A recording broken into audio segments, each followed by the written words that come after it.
Jesus really existed more than 2,000 years ago, more than 3,000 miles away. And he doesn't appear to be a fraudster or deluded, and so maybe Jesus really is who he says he is. Maybe he really is the Messiah, the Son of God, God in flesh. But what did Jesus actually do? Many people think he came to start a new religion, all about himself, to make himself famous and rich. Well, Jesus never became rich, and all of that religion stuff happens long after Jesus has been crucified. So what did Jesus actually do while he was alive? Well, the 4 Gospels that we have in the Bible give us an account of his life, and they focus predominantly on the 3 years leading up to his crucifixion. We often call this time Jesus' ministry. And during this time, Jesus reveals to us what God is like. He reveals to us the heart of God and God's kingdom, God's better way for this world. And Jesus does this through 3 simple ways: through his words, through his works, and through his wonders. And all of these show us the difference between God's way and the way of the world, the Roman Empire around Jesus at the time, and the way of our world today.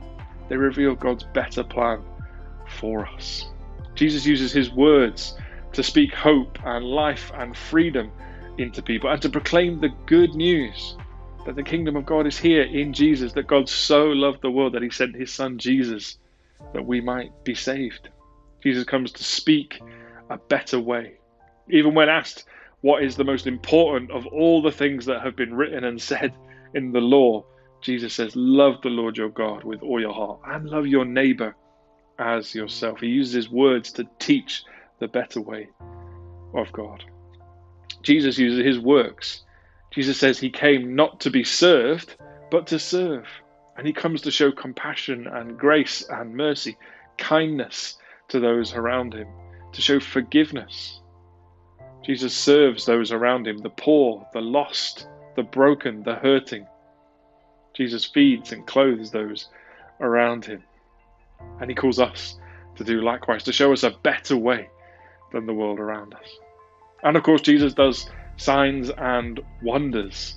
We see Jesus performing miracles as the lame walk, as eyes are opened, ears opened, and as even his friend Lazarus is resurrected from the dead. We see Jesus revealing God's power to us through his wonders. Jesus comes to reveal God, to reveal the heart of God, and to reveal God's kingdom. And he does it through his words, through his works, and through his wonders. And all of these things are positive. They're good news. Jesus doesn't come to make himself rich or famous. He doesn't come to set up an institution or a church or a religion. He comes to serve, to set free, and to save, and to reveal God to us. And so this Easter, why don't we remind ourselves to maybe just try and forget about all the religion for a second and just think about Jesus, this most amazing man in all of history.